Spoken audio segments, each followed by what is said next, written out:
Okay, I'll tell you a small story for 5 minutes and then we're out of this place. There is nothing as frustrating, annoying, and devastating as being a pastor's kid. Do we have pastor's kids in the house? I share your pain.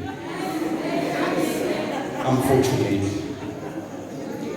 I also had the same disease. And I'm not blaming this on my parents, mind you, I'm not blaming this on my parents. My parents didn't give me this disease. The people who gave me this disease of being a pastor's kid phobic, it was the community and Bazalwa. Because these people, when they look at you and you're a pastor's kid, they think you're a small Jesus. Nyana. When they see you, they're like, hey, baby, cheesy. And now you must change water into wine. They expect you to like heal the sick. And you're small at the beginning. Hey, that thing was heavy, man. There was a lot of pressure. And unfortunately, I succumbed to that pressure. I grew up as the only kid. Do you know Dr. Ray Chawani? Yeah. Do you know him? Yeah. I'm the only boy. Everyone's like, yeah, Bishop. Hey! That thing was heavy, man.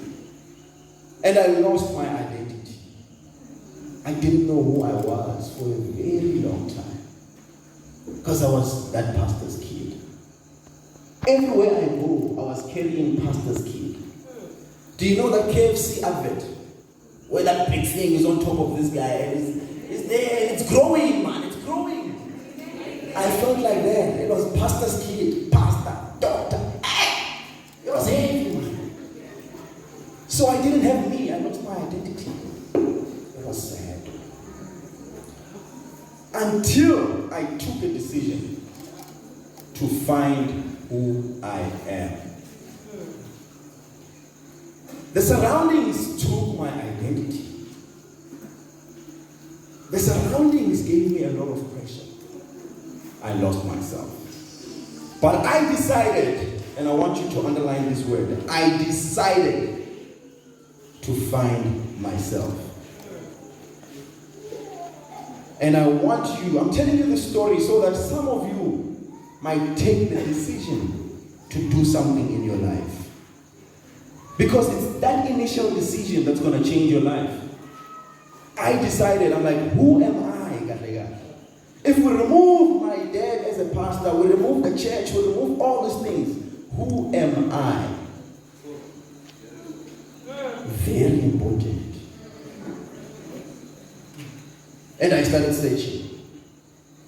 And you know what happens when you search? Say it again? Exactly. When you start searching, then you start finding. I started finding myself. And I became this person that I am today, confident, knowing that it is not a disease to be a pastor's kid, man. It's a blessing. Pastor's kids, are you in the house? It's a blessing, man. You are blessed that you are a pastor's kid.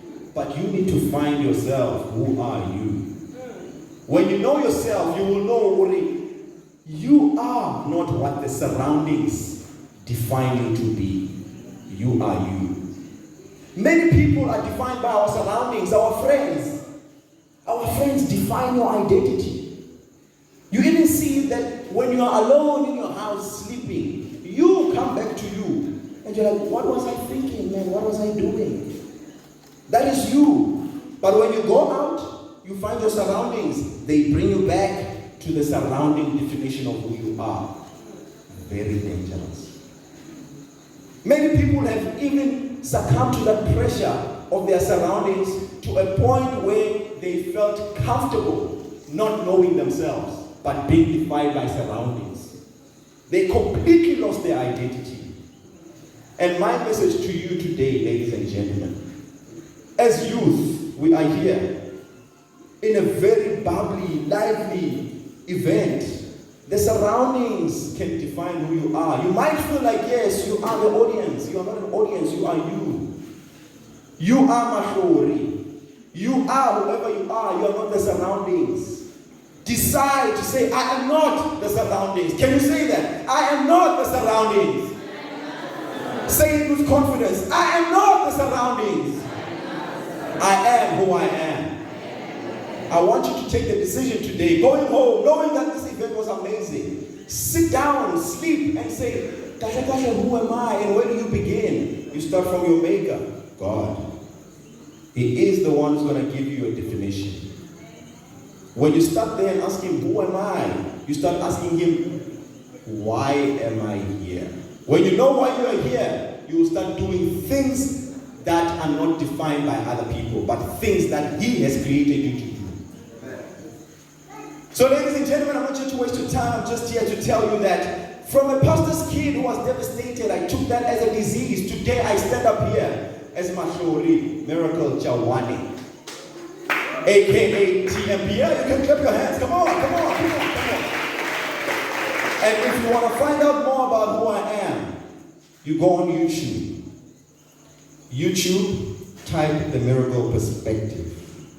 You will see me there, and you will see who I am. But one thing for sure, if you are going to leave this place, know that this man, I am a man of my own decision. I am not guided by my surroundings. I can be with you, we love together, we do things together as friends, but when I leave you, I become a man of my own decisions. I will make the final decision. I want you to do the same thing. Say this after me as I go down. From today, from tonight, I am a person of my own decision. Please stand up on your feet and say, from today. Let's welcome back the MC on stage. Say, from today, I am a person of my own decision. Thank you, ladies and gentlemen.